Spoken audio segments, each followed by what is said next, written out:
الحمد للہ رب العالمین والعاقبۃ للمتقین والصلاة والسلام علی اشرف الانبیاء والمرسلین اما بعد فاعوذ باللہ من الشیطان الرجیم بسم اللہ الرحمن الرحیم قل یا عبادی الذین اسرفوا علی انفسہم لا تقنطوا من رحمت اللہ ان اللہ یغفر الذنوب جمیعا انہ هو الغفور الرحیم وَأَنِيبُوا إِلَىٰ رَبِّكُمْ وَأَسْلِمُوا لَهُ مِن قَبْلِ أَن يَأْتِيَكُمُ الْعَذَابُ ثُمَّ لَا تُنصَرُونَ وَاتَّبِعُوا أَحْسَنَ مَا أُنزِلَ إِلَيْكُم مِّن رَّبِّكُم مِّن قَبْلِ أَن يَأْتِيَكُمُ الْعَذَابُ بَغْتَةً وَأَنتُمْ لَا تَشْعُرُونَ ان تقول نفس یا حسرة على ما فرطت في جنب الله وإن كنت من المتقين او تقول حين ترى العذاب لو ان لي كرة فأكون من المحسنين صدقت یا رب العالمین الصلاة والسلام علیک یا رسول اللہ الصلاة والسلام علیک یا حبیب اللہ الصلاة والسلام علیک یا نبی اللہ وَعَلَىٰ آلِكَ وَأَصْحَابِكَ يَا نور اللہ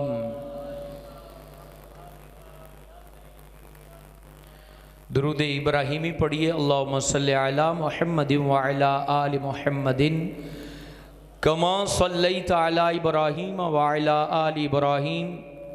انکا حمید مجید اللہم بارک علی محمد وعلی آل محمد کما بارکت علی ابراہیم وعلی آل ابراہیم انکا حمید مجید قابل صد احترام بزرگوں نوجوان ساتھیوں آج سورہ زمر کی آیت نمبر 53 سے لے کر 58 تک کی تلاوت آپ نے سنی ہے یہ پارہ نمبر 24 میں یہ سورت موجود ہے اور اس کی یہ جو آیتیں تلاوت کی گئی ہیں اس میں توبہ کے حوالے سے اللہ تبارک و تعالیٰ نے تعلیمات ارشاد فرمائی ہیں اپنی خطاؤں سے رجوع کرنا اللہ تعالیٰ سے معافی مانگنا یہ کس قدر ضروری ہے کتنا اہم ہے اس کو اللہ تعالیٰ نے اس صورت میں سورہ زمر میں آیت نمبر 53 سے 58 تک اس کو بیان کیا ہے جسے آج آپ سنیں گے سب سے پہلے ایک بات یاد رکھیے گا بندہ پیدائش سے لے کر موت تک ختم ہونے تک کوئی جرم نہ کرے یہ فرشتے کی صفت ہے یہ کس کی خوبی ہے فرشتے کی کہ بندے کو جب سے اللہ نے پیدا کیا اور جب اس کو ختم کرے گا فرشتوں کو بھی ایک ٹائم اللہ تعالیٰ نے ختم کرنا ہے اس کے بعد قیامت قائم ہونی ہے تو زندگی کے کسی کونے کھانچے کسی لمحے میں بھی اس سے خطا نہ ہو یہ انسان نہیں ہو سکتا یہ فرشتہ ہے فرشتہ ایسا جو ہے وہ اس کی یہ خوبی ہے کہ وہ کبھی بھی خطا نہیں کرتا یا پھر اللہ تعالیٰ کے نبی ہیں اور بندہ پوری زندگی خطا کرتا رہے معافی نہ مانگے خطائیں کرتا رہے معافی نہ مانگے یہ شیطان کی جو ہے وہ بری خوبی ہے کہ وہ اس کی یہ صفت ہے، بری صفت ہے کہ وہ خطائیں تو کر رہا ہے لیکن معافی نہیں مانگ رہا۔ جبکہ انسان جو ہے، نبیوں کے علاوہ جتنے انسان ہیں ان سے خطا ہو جاتی ہے لیکن وہ معافی مانگ لیتے ہیں، اور اللہ تبارک و تعالیٰ پسند کرتا ہے، اور قرآن میں ایک مقام پر فرماتا ہے ان اللہ یحب التوابین، کہ بندے تو خطا کرنے کے بعد جب معافی مانگتا ہے تو اللہ تجھے پسند کرتا ہے۔ ان اللہ یحب التوابین، توبہ کرنے والوں کو اللہ پسند کرتا ہے۔ تو اللہ تبارک و تعالیٰ نے ہمارے پیارے نبی صلی اللہ علیہ وسلم کے ذریعے ہمیں یہ کرم عطا فرمایا، ہمیں نوازا اس نعمت سے کہ ہماری جتنی بھی خطائیں ہیں ہم جب معافی مانگ لیں گے تو اللہ ساری خطائیں دھو دے گا، صاف کر دے گا، کوئی خطا باقی نہیں رہے گی۔ اور ایک حدیث مبارک میں ہے کہ اللہ جل جلالہ اپنے دست رحمت کو ساری رات کھلا رکھتا ہے کہ اے دن میں گناہ کرنے والے آ رات میں معافی مانگ لے، میں تجھے معاف کر دوں گا۔ اور فرمایا پھر اللہ جل جلالہ دن کے وقت اپنے دست رحمت کو کھلا رکھتا ہے کہ رات کے لمحے میں خطا کرنے والے مجھ سے معافی مانگ لے، میں تیرے گناہ معاف فرما دوں گا۔ ایک اور حدیث سنیے، حضور سرور کائنات علیہ الصلاۃ والسلام نے فرمایا میرا بندہ جب تک مجھ سے معافی مانگتا رہتا ہے میں اس کو معاف کرتا رہتا ہوں، میں اس کو معاف کرتا رہتا ہوں۔ اور یہی بات پھر اللہ تعالیٰ نے قرآن مجید فرقان حمید کی یہ سورہ زمر میں ارشاد فرمائی۔ اللہ نے فرمایا قل اللہ جب فرماتا ہے تو وہ نبی پاک سے فرما رہا ہوتا ہے کہ اے میرے محبوب تو اپنی زبان سے اپنے غلاموں کو یہ پیغام حق پہنچا دے۔ کل کا مطلب ہوتا ہے کہہ دے، فرما دے۔ قربان جاؤں ہمارا رب ہمارے نبی سے کتنا پیار کرتا ہے کہ رحمت والی بات کرنی ہے لیکن کرنی زبان مصطفیٰ سے ہے، یعنی اپنا پیغام اپنے بندوں کو عطا فرمانا چاہ رہا ہے لیکن اس کے لیے انتخاب نبی کی زبان کا فرما رہا ہے۔ قل محبوب آپ کہہ دیجئے، آپ فرما دیجئے۔ یا رب کیا کہہ دوں؟ یا عبادی الذین اسرفوا، یا عباد کا مطلب ہوتا ہے اے میرے بندو، اے میرے غلاموں، اے میرے ماننے والوں، میرے چاہنے والوں، میرے بندو۔ کون سے بندے؟ الذین اسرفوا علی انفسہم، جنہوں نے اپنی جانوں پہ ظلم کر لیا ہے۔ اللہ اکبر۔ گناہ کرنے والا کسی کا نقصان نہیں کرتا، وہ اپنی جان پہ ظلم کرتا ہے، اور حقیقت بات ہے کئی معنی سے وہ اپنی جان پہ ظلم کرتا ہے۔ گناہ کرنے والا مطلب ایک بندہ شراب پیتا ہے، وہ اپنی جان پہ ظلم کس طرح کرتا ہے؟ ایک تو اپنی صحت خراب کر رہا ہے، اپنے اندر کے نظام انہضام کو تباہ کر رہا ہے، قوت مدافعت کو تباہ کر رہا ہے، اپنے پھیپھڑوں کو تباہ کر رہا ہے، اور اس کے بعد اپنی عزت کو تباہ کر رہا ہے کہ کسی بندے کو بھی معاشرے میں نشئی شرابی بولا جائے تو اس کو عزت نہیں ہوتی، وہ ذلیل ہوتا ہے۔ تو یہ اس نے ظلم کس پہ کیا؟ اپنی جان پہ کیا۔ گناہ کر کے رب پہ ظلم کوئی بھی نہیں کرتا۔ الذین اسرفوا علی انفسہم، گناہ کرنے والوں نے اپنی جانوں پہ ظلم کیا ہے، رب پہ کوئی ظلم نہیں ہے، نہ ہی رب پہ کوئی ظلم کر سکتا ہے۔ تو گناہ کرنے والا ایک وجہ سے وہ اپنی صحت بھی تباہ کرتا ہے، برباد کرتا ہے۔ بدکار بندہ جو ہے اس کی صحت تباہ ہو جاتی، برباد ہو جاتی۔ گناہ میں ملوث شخص کی صحت سب سے پہلے تباہ ہوتی ہے، اور اس کے بعد اس کی آخرت تباہ ہوتی ہے، قبر کے احوال اس کے سخت ہو جاتے ہیں۔ اس لیے قرآن نے کہا کہ یہ وہ لوگ ہیں جنہوں نے اپنی جانوں پہ ظلم کر لیا ہے، اپنی جانوں کو ہلاکت میں ڈال لیا ہے۔ لیکن محبوب آپ ان کو کہہ دیں، کیا کہہ دوں؟ لا تقنطو من رحمت اللہ، رب کی رحمت سے کبھی مایوس نہ ہونا، اللہ کی رحمت سے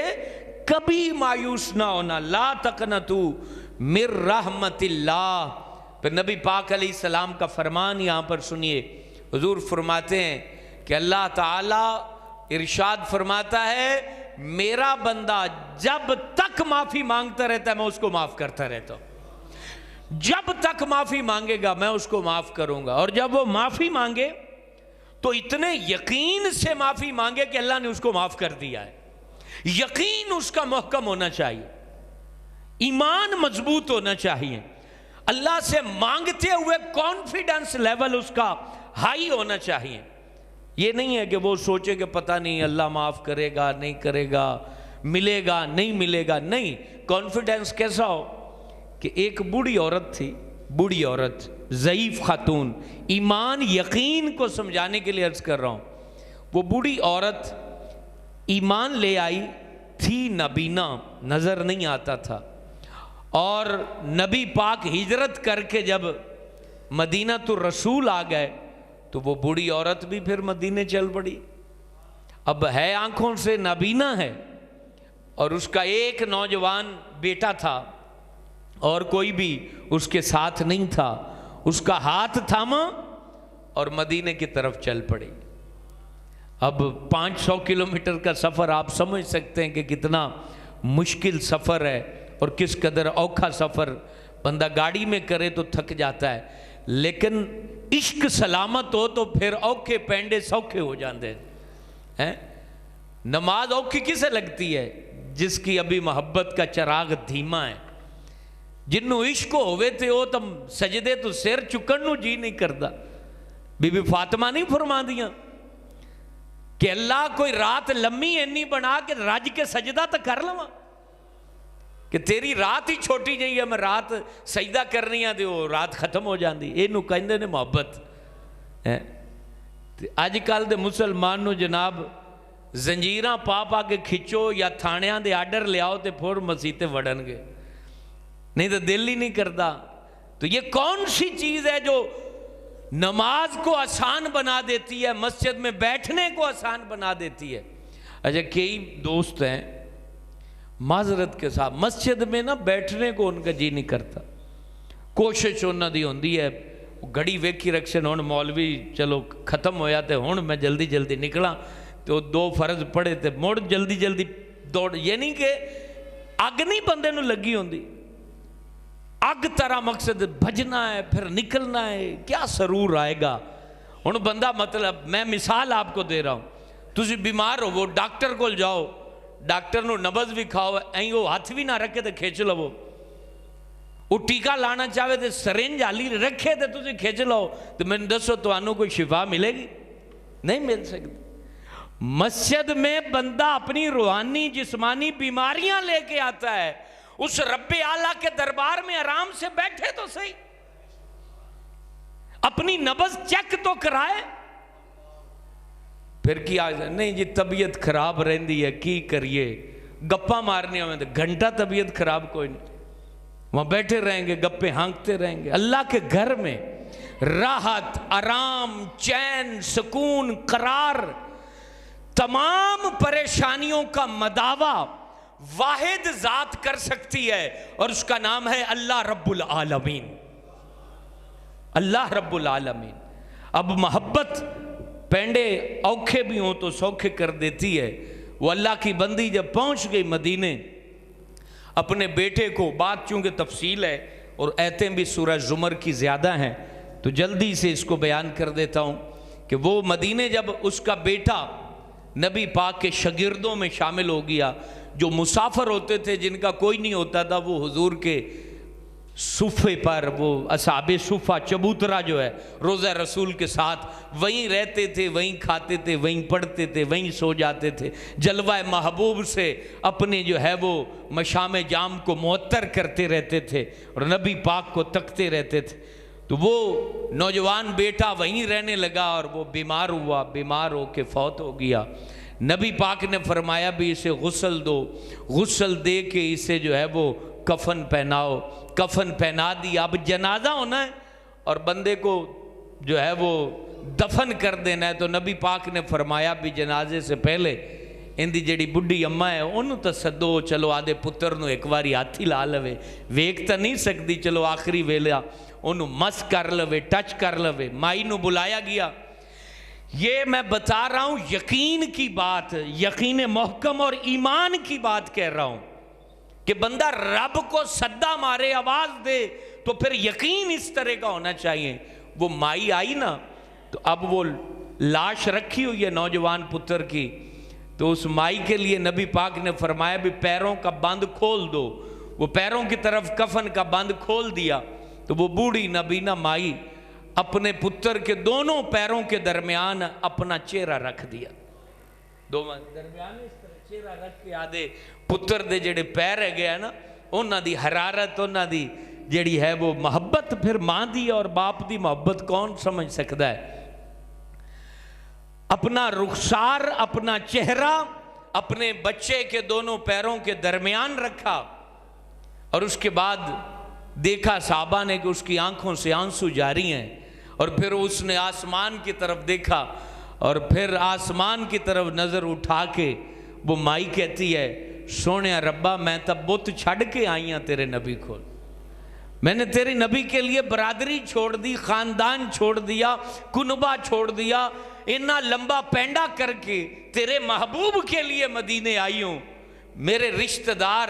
اور وہ بت پرست مجھے تانے ماریں گے، ایک تو ہوں بوڑھی کہ بڑھاپے میں جوان پتر کا سہارا چھوٹ گیا، پھر آنکھوں سے نظر نہیں آتا، اور پھر دشمنوں کے تانے، سونے ربا مجھ سے برداشت نہیں ہوگا،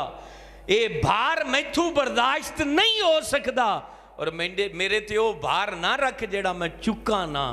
یہ الفاظ نظر نہیں آتا، اور وہ آسمان کی طرف نگاہ اٹھا کے اللہ جل جلالہ سے بار بار جب وہ خاتون یہ الفاظ کہہ رہی ہے، صحابہ نے دیکھا اب سامنے محبوب خدا ہوں، اور اس عورت کا یقین کامل، ایمان محکم، امید واثق، اس نے کیا جلوے دکھائے کہ وہ خاتون ابھی بات کر رہی ہے، اس کے بیٹے میں رب نے روح لوٹا دی، وہ اٹھ کے بیٹھ گیا، اور ساری زندگی وہ حیات رہا اپنی ماں کے وفات کے بعد، پھر اس کی وفات ہوئی۔ یہ ہوتا ہے ایمان۔ رب سے مانگو تو اس امید سے مانگو کہ رب عطا کرے گا، امید مضبوط ہو تو پھر وہ روحیں بھی لوٹا سکتا ہے حضور کے صدقے سے۔ تو میرے دوستو یہی بات نبی پاک نے کہی، لا تقنطوا من رحمت اللہ، تمہارے گناہ زمین کے ذروں کے برابر ہوں، آسمان کے تاروں کے برابر ہوں، پانی کے قطروں سے بھی زیادہ ہوں، سمندر کی جھاگ سے بھی زیادہ ہوں، درخت کے پتوں سے بھی زیادہ ہوں، پھر بھی رب سے معافی مانگنا، رب تمہیں معاف فرما دے گا۔ کیوں؟ کیونکہ اس نے قرآن میں کہا ہے ان اللہ یغفر الذنوب جمیعا، وہ رب سارے گناہ معاف فرما دیتا ہے۔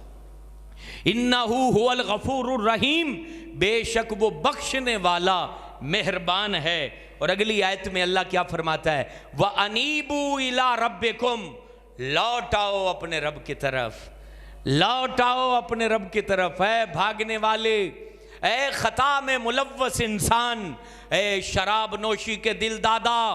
اے برائی کے اندر پڑے ہوئے نوجوان، یہ رب کا کلام، یہ رب کا قرآن، یہ اللہ کا فرمان تجھے آواز دے رہا ہے، وَأَنِيبُوا إِلَىٰ رَبِّكُمْ، رجوع لاؤ، لوٹ آؤ اپنے رب کے دربار میں، واپس آ جاؤ، وَأَسْلِمُوا لَهُ، اور مان لو اس کی بات۔ یہ قرآن ہے، کوئی کہانی نہیں۔ وَأَسْلِمُوا لَهُ،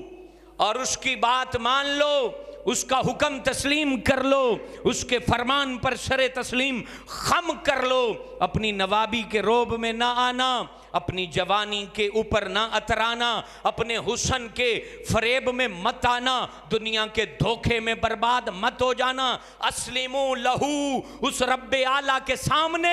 سر تسلیم خم کر دے، اس کی بات مان لے، اس کا حکم مان لے، اس کو تسلیم کر لے۔ من قبلی، اس سے پہلے، اب قرآن کہتا ہے اس سے پہلے، این یاتیکم العذاب، کہ تمہارے اوپر کوئی عذاب آ جائے، ثم لا تنصرون، اور پھر تمہاری کوئی مدد کرنے والا بھی نہیں ہوگا۔ جب اللہ جل جلالہ عذاب نازل کرے گا تو پھر تمہاری مدد کرنے والا بھی کوئی نہیں ہوگا۔ اب رب کہتا ہے لوٹ آؤ، توبہ کر لو، مان لو اس کے حکم کو، اور پھر کیا کرو؟ وَاتَّبِعُوا أَحْسَنَ مَا أُنزِلَ إِلَيْكُم مِّن رَبِّكُم۔ رب نے جو نازل کیا ہے، کیا نازل کیا ہے؟ یہ قرآن نازل کیا ہے، یہ قرآن نازل کیا ہے۔ وَاتَّبِعُوا، اس کی پیروی کرو۔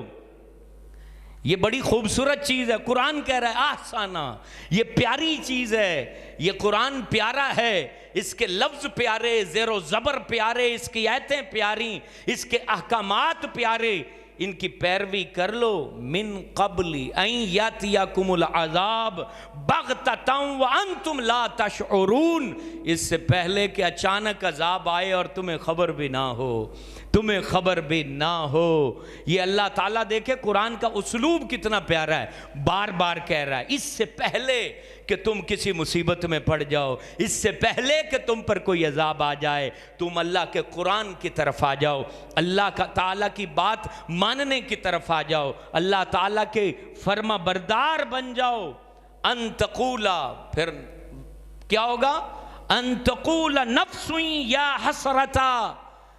ورنہ کوئی جان یہ بھی کہے گی، بعض لوگ ایسے ہوتے ہیں نا کہ اللہ تعالیٰ کی بات نہیں مانتے ہیں، زندگی مستی میں گزر جاتی ہے، کوئی مولوی سمجھائے، کوئی پیر سمجھائے، کوئی محدث سمجھائے تو وہ مذاق میں بات اڑا دیتے ہیں، کہتے ہیں نہیں میاں ایسا کچھ بھی نہیں ہے، ساریاں مولویاں دیاں گلاں ہیں۔ اور پھر جب وقت آتا ہے اور بندہ سامنے اپنے انجام کو دیکھتا ہے، ملک الموت کو دیکھتا ہے اور اپنی زندگی کے اختتام پر نظر ڈالتا ہے، تو پھر یہ قرآن کہہ رہا ہے ان تقول نفس یا حسرتا، بعض جانے کیا کہیں گی؟ یا حسرتا، ہائے افسوس، ہائے افسوس، ہائے افسوس، علامہ فرطت فی جنب اللہ، میں اللہ کے معاملے میں خطا کر گیا، غلطی کر گیا، مجھے مان لینی چاہیے تھی اللہ کی بات، مجھے اللہ کے فرمان پر سر تسلیم خم کر لینا چاہیے تھا۔ وَإِن كُنْتُ لَمِنَ السَّاخِرِينَ، یہ قرآن بیان کر رہا ہے جس نے اللہ کو نہ منایا، جو اللہ کا بن کے نہ رہا، رگو پے میں اللہ کی یاد کو نہ بسایا، جس نے سچی توبہ نہ کی، جو گناہوں سے باز نہ آیا، جس نے اپنے آپ کو، اپنی جوانی کو، اپنی دولت کو، اپنے من تن دھن کو کنٹرول میں نہ رکھا، جو واشی بن کے رہا، جو درندہ بن کے رہا، جو اپنے آپ کو خدا بن کے جس نے رکھا، تو یہ قرآن کہتا ہے کہ وہ کہے گا کہ میں تو گھاٹے والوں میں ہو گیا، میں تباہ ہو گیا، میں برباد ہو گیا۔ اور پھر اللہ فرماتا ہے او تقول لو ان اللہ ہدانی لکنت من المتقین، یا پھر تم پھر اس وقت یہ کہو گے کہ اللہ مجھے ہدایت دیتا تو میں بھی پرہیزگار ہوتا۔ اللہ تو کہہ رہا ہے کہ اب ہدایت پا جا، اب نفس کو قابو رکھ۔ یہ قرآن کہہ رہا ہے کہ پھر آکھن گے بھی اللہ جدو ویکھن گے نا متقی پرہیزگار سر تے تاج سونے سجا کے نبی دے پیچھے حوض کوثر دے جام پی کے جنت جا رہے ہیں، تو پھر آکھے گا کوئی لوگ آکھن گے کہ اللہ مینوں بھی ہدایت دیندا تے میں بھی پرہیزگار بندا۔ تو یہی تو رب کہہ رہا ہے کہ اللہ تو چاہتا ہے کہ تو پرہیزگار بن جا، اللہ تو چاہتا ہے کہ تو توبہ کر لے، اللہ تو چاہتا ہے کہ میرے دربار میں آ، مجھ سے مان، میرے سامنے جھولی پھیلا۔ یہاں تک حدیث میں آیا، نبی پاک فرماتے ہیں کہ جب تم میں سے کوئی بندہ گناہ کرتے کرتے کرتے تھک جاتا ہے اور پھر اللہ سے معافی مانگتا ہے تو اللہ اتنا خوش ہوتا ہے، اتنا خوش ہوتا ہے۔ حضور مثال دے کے سمجھاتے ہیں کہ ایک بندہ اپنے سواری پر سوار ہو، گھوڑے یا اونٹنی پر سوار ہو، اور جنگل کے اندر جا کے اونٹنی اس کا سارا کھانا پینا لے کے بھاگ جائے، اور یہ اس کو پکڑے اور وہ قابو میں نہ آئے اور وہ بھاگ جائے، اور تھک ہار کے جنگل میں موت کے انتظار میں سو جائے، اور پھر جب آنکھ کھولے تو جانور بھی کھڑا ہو، سامان بھی کھڑا ہو، اور پھر وہ خوش اتنا ہو کہ وہ اللہ سے خوش ہو کے یہ کہے کہ تو میرا بندہ میں تیرا اللہ، یعنی خوشی ہے جینا مست ہو جائے کہ انہوں لفظاں دا ہی پتہ نہ لگے کہ تو میرا بندہ میں تیرا اللہ۔ تو نبی پاک فرماتے ہیں جب تم میں سے کوئی غلطیاں کرتے کرتے تھک جاتا ہے اور پھر اللہ نو آکھد ہے سونے اللہ ہن تو ہٹ گیاں بڈھا ہو گیاں ہڈیاں جواب دے گئی ہیں معاف کر دے نا، نبی پاک فرمان دے اللہ اس وقت اس بندے سے بھی زیادہ خوش ہوتا ہے اپنے بندے کے لوٹنے پر۔ تو یہاں علماء نے ایک بات لکھی، فرمایا بھی اللہ اتنا خوش کیوں ہوتا ہے، وجہ کیا ہے؟ فرمایا وجہ یہ ہے کہ اللہ کی صفت تواب ہے، توبہ قبول کرنے والا۔ کوئی توبہ کرے گا ہی نہیں تو تواب کیویں ہوئے گا؟ کوئی توبہ کرے گا نہیں تو اس کی صفت تواب کیسے جو ہے وہ اس کا نظارہ نظر آئے گا؟ تو اس کی صفت کا نظارہ بندوں میں نظر آتا ہے کہ بندے مجرم ہوں، خطا کار ہوں، عیسیاں شعار ہوں، ڈوبے ہوئے ہوں، لتھڑے ہوئے ہوں، جب وہ واپس آتے ہیں تو اللہ تعالیٰ فرماتا ہے جا میرے بندیا میں تینوں معاف کی تھا۔ اور ایک حدیث کا مفہوم یہ ہے کہ بندہ جب ایک دفعہ خطا کرتا ہے معافی مانگتا ہے، اللہ کہتا ہے فرشتوں انہوں معاف کیتا، پھر معافی مانگتا ہے پھر معاف کر دیا، تیسری بار پھر معافی مانگتا ہے پھر معاف کر دیا۔ فرشتے کہتے ہیں سونے ربا معاملہ کی ہے، بندہ گناہ کرتا ہے معافی مانگتا ہے تو معاف کر دیتا ہے، وجہ کیا ہے اس کی؟ اب معافی قبول کیسے تو بار بار کرتا ہے؟ تو اللہ فرماتا ہے فرشتوں یہ بندہ جانتا ہے نا کہ میں رب ہوں اور میں نہیں معاف کرنا ہے، تو وہ میرے پاس نہیں آئے گا تو کس کے پاس جائے گا؟ وہ بار بار مجھ سے ہی معافی مانگتا ہے کیونکہ اسے پتا ہے کہ میں ہی اس کا رب ہوں، میں ہی اس کو معاف کرنے والا ہوں۔ تو میرے دوستو پھر اللہ تعالیٰ سورہ زمر کی اگلی آیت میں فرماتا ہے او تقولا حین تر العذاب لو ان لی کرتن فاکون من المحسنین۔ یہ آیت نمبر 58 اور انتہائی اہم آیت ہے، اس کو ذرا سمجھیے، سوچئے، خود کو پرکھیے، اس آئینے میں اپنے آپ کو دیکھ لیجئے، زندگی کی بے وفائیوں کو سمجھ لیجئے، اپنی اس بے وقعت زندگی کو جان لیجئے، اپنی زندگی کے ان چند لمحوں کی قدر کر لیجئے۔ یہ آیت بتانے سے پہلے اپنی فکروں کو ذرا اکٹھا کیجئے، اپنے اعمال کو اپنی نظروں میں لائیے، اپنے نیک اعمال کی کارکردگی کو بھی ذرا ملاحظہ کیجئے، اپنے آپ کو ذرا ایک نظر جب سے آپ نے ہوش سنبھالا ہے اور اب تک اپنے معاملات پر ایک نظر دوڑا لیجئے اور اس کے بعد یہ آیت سنیے، تاکہ ہو سکتا ہے آج کا جمعہ آپ کے لیے رائے حق پر چلنے کا سبب بن جائے، سچی توبہ کا ذریعہ بن جائے، آپ کے دل اور میرے دل کو اللہ تعالیٰ پاک فرما دے، سوچوں کو مطہر فرما دے، اللہ جل جلالہ ہمیں اپنی بارگاہ کی طرف دوڑنے اور چلنے کی توفیق عطا فرما دے۔ اب یہ آیت سن لیجئے، اگر آپ اپنے اعمال کو مجتمع کر چکے ہیں، اپنی فکروں کو اکٹھا کر چکے ہیں، تو اب یہ آیت سنیے، اللہ کہتا ہے او تقول حین تر العذاب، کچھ جانیں کہیں گی جب انہیں عذاب نظر آئے گا، خطاؤں کا بدلہ نظر آئے گا، گناہوں کا بدلہ نظر آئے گا، برائیوں کا بدلہ نظر آئے گا، زنا کا بدلہ نظر آئے گا، شراب کا بدلہ نظر آئے گا، سود کا بدلہ نظر آئے گا، اور اپنی راتوں کے اندر کی گئی برائیوں کا جب بدلہ نظر آئے گا تو وہ کہیں گے لو ان لی کرتن، سونیا ایک واری دوبارہ بھیج دے، ایک موقع دے دے، ایک موقع دے دے، ایک موقع دے دے، فَأَكُونَ مِنَ الْمُحْسِنِينَ، میں چنگا بن جاؤں گا، میں اچھا ہو جاؤں گا، میں نیک ہو جاؤں گا۔ میرے دوستو میں اور آپ اس وقت یہ سوچیں کہ ہمیں وہ موقع دے دیا گیا ہے، خود یہ سمجھ لیں کہ وہ موقع دے دیا گیا ہے، آج کے بعد اپنی زندگی کو سدھار لے، نیک بن جا، رائے حق پر آ جا، آخرت کو سمجھ جا، قبر کو سمجھ جا، اپنی حیثیت کو سمجھ جا کہ یہ سانس کی مالا جس کا ایک پہلو باہر نکلنا ہے، دوسرا سانس اندر جاتا ہے، ایک طرف کو روک دیا جائے، نہ میری جوانی رہے گی، نہ میرا فن رہے گا، نہ میرا عہدہ رہے گا، نہ میرا منصب رہے گا، نہ میرا مقام رہے گا، نہ دولتیں رہیں گی، نہ گھر رہے گا، نہ بار رہے گا، نہ اولادیں رہیں گی، کچھ بھی تو نہیں رہے گا۔ ایک طرف کے سانس کو اللہ جل جلالہ روک دے، دلوں کی دھڑکنوں کو روک دے، ہمارے خون کے بہاؤ کو ٹھہرا دے،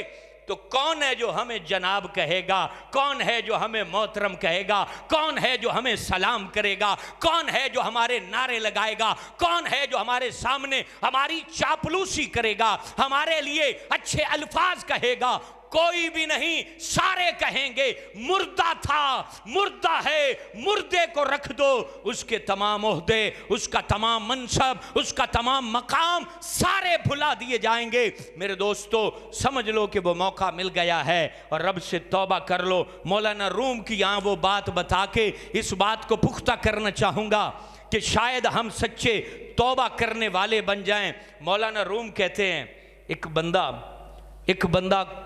کھوٹا سونا خرید لوے تے پیسے اصلی دے دے وے نا. کھوٹا سونا لے کے پیسے اصلی دے دے، نقلی سونا لے کے پیسے اصلی دے دے، اور اس کو آگے جا کے کوئی کہہ دے او بیلیا دھوکہ ہو گئی ہے، یہ سونا اصلی نہیں ہے گا، نقلی ہے، اور پھر وہ دوڑ کے آئے اور دوڑ کے آ کے اس سے اپنی نقدی چھین لے اور اس کو نقلی چیز تھما دے، تو پھر وہ قسمت والا ہے نا. اگر اسے کوئی بتانے والا نہ ہو، کھوٹا سونا لے کے گھر چلا جائے، پیچھے سے سرمایہ والا بھی بھاگ جائے تو پچھتائے گا نا، پچھتائے گا. تو اب سمجھا یہ رہا ہوں، مولانا روم نے جو سمجھایا، تیرے سانس تیری نقدی ہے. گل سمجھ آ رہی ہے؟ تمہارے سانس تمہاری نقدی ہے. اس نقدی کے بدلے سونا خرید، اور وہ سونا جوار رحمت جنت کے اعلیٰ مکان ہے. ان سانسوں کے بدلے کھوٹا سونا نہ خرید. بدکاریاں کر کے وہ کھوٹا سونا ہے، اس کے بدلے کچھ بھی نہیں ملنا. آنکھیں میٹو گے اور آگے کیا ہوگا؟ او ہو میں تو کچھ بھی نہیں لے آندا، میں تو بڑیاں امیداں لا کے بیٹھا سی، اور میں تو سمجھ لیا کہ مکان سونا، دکان چنگی، اور میری گلے ہزاراں دتھیاں پئیاں، میں تو سمجھا کہ میں کامیاب ہو گیا. میرے ہاتھ اس تک کچھ ہی نہیں. آج مسجد صدیق اکبر میں سمجھ کے جا، تیری نقدی ہیں تیرے سانس، تیرا ایک ایک دن ہیرے سے زیادہ قیمتی، تیری ایک ایک رات جواہرات سے زیادہ انمول، تیری زندگی پائیدار، تیری زندگی قیمتی رب نے تجھے عطا کر دی ہے. اس کے بدلے کھوٹی چیز نہ لینا، اس کے بدلے جنت کے محل خرید لینا، اس کے بدلے اللہ کی رحمت پا لینا، اس کے بدلے اللہ کا انعام پا لینا. ورنہ بڑے بڑے نامور آئے چلے گئے، بڑے بڑے تھر تھرا کر چلنے والے اور کپ کپی جن کے نام سے پیدا ہو جاتی تھی، وہ جابر، وہ قہر پیدا کرنے والی شخصیتیں آج خاک ہو گئیں. ان کی کھوپڑی کے اوپر کا گوشت اس وقت جھڑ چکا ہے، ان کی آنکھوں کے سوراخ کانوں کی طرف سے نکل چکے ہیں، اور ان کی کھوپڑیوں میں جہاں سے مرضی کوئی چیز گھسے اور دوسری طرف سے نکل جائے. ان کا تکبر، ان کا روب، ان کا دبدبا، ان کا جو ہے وہ ٹہکا، وہ سارے کا سارا یہیں رہ گیا، ماند پڑ گیا، کچھ نہ بچا. صرف وہ اپنے ساتھ جو انہوں نے ان سانسوں میں اللہ کو یاد کیا تھا وہی بچا، وہی لے کے چلے گئے. ہمارا رب کریم، ہمارا اللہ مہربان ایک ماں اتنا پیار نہیں کرتی، 70 ماؤں سے زیادہ وہ پیار کرنے والا. وہ تیرے لیے انتظار فرماتا ہے، مہربانی کے باب کھولے رکھتا ہے، اپنے دروازے کو اس نے وا کیا ہوا ہے. وہ تجھے چاہتا ہے اے بندے، تو ناتواں ہے کیونکہ تجھے پیدا کرنے والا جانتا ہے تجھ میں طاقت کتنی ہے، قوت کتنی ہے، اختیار کتنا ہے، پاور کتنی ہے، صحت کتنی ہے. تو کیا کر سکتا ہے؟ کچھ نہیں کر سکتا. اس لیے وہ چاہتا ہے میرے بندے آ، معافی مانگ، میں تجھے معاف کر دوں گا. آ میرے حضور جھک جا، میں تیرے جھکنے کی قدر رکھوں گا. تو میرے دروازہ کرم پر دستک دے گا، میں تیری جھولی بھر دوں گا. تو مجھ سے معافی مانگے گا، میں تجھے معاف کر دوں گا. تو میرے حضور جھکے گا، میں تیرے جھکنے کو پسند کروں گا۔ تو میرا نام جب پکارتا ہے، یا اللہ، یا رحمان، یا رحیم، یا حنان، یا منان، یا دیان، یا سبحان، یا ذا الجلال والاکرام، جب تو یہ الفاظ کہتا ہے تو اللہ تبارک و تعالیٰ تجھے پسند کرتا ہے، تیری گھبراہٹوں کو بھی دیکھتا ہے، تیرے لرزت بدن کو بھی دیکھتا ہے، تیری کپ کپی والے وجود کو بھی دیکھتا ہے، تیرے جو اعضاء کے اوپر رونگٹے جب اس کی محبت میں کھڑے ہوتے ہیں وہ اس کو بھی دیکھتا ہے، تیری آنکھیں جب نم ہوتی ہیں وہ اس کو بھی دیکھتا ہے۔ وہ کہتا ہے اے بندے آ ایک دفعہ میرے حضور گھبرا کے تو دیکھ، میں تیری گھبراہٹیں ختم کر دوں گا۔ ایک دفعہ مجھ سے مانگ کے تو دیکھ، میں تیری جھولی بھر دوں گا۔ میرے حضور رو کے تو دیکھ، تجھے کسی کے آگے رونے والا نہیں بناؤں گا۔ مجھ سے مانگ کے تو دیکھ، میں تیری تمام فقر کو، تنگ دستیوں کو دور کر دوں گا۔ اللہ تجھے پسند کرتا ہے، اللہ تجھ پر رحم کرنا چاہتا ہے، مہربانی کرنا چاہتا ہے، کرم کرنا چاہتا ہے۔ سچی توبہ کر لیجئے۔ اللہ فرماتا ہے توبو الی اللہ جمیعا ایھا المؤمنون لعلکم تفلحون۔ اللہ کہتا ہے بیلیو سارے توبہ کر لو، اے ایمان والو سارے توبہ کر لو، لعلکم تفلحون، تاکہ تم کامیاب ہو جاؤ۔ اب یہاں لاسٹ میں ایک بات عرض کر دوں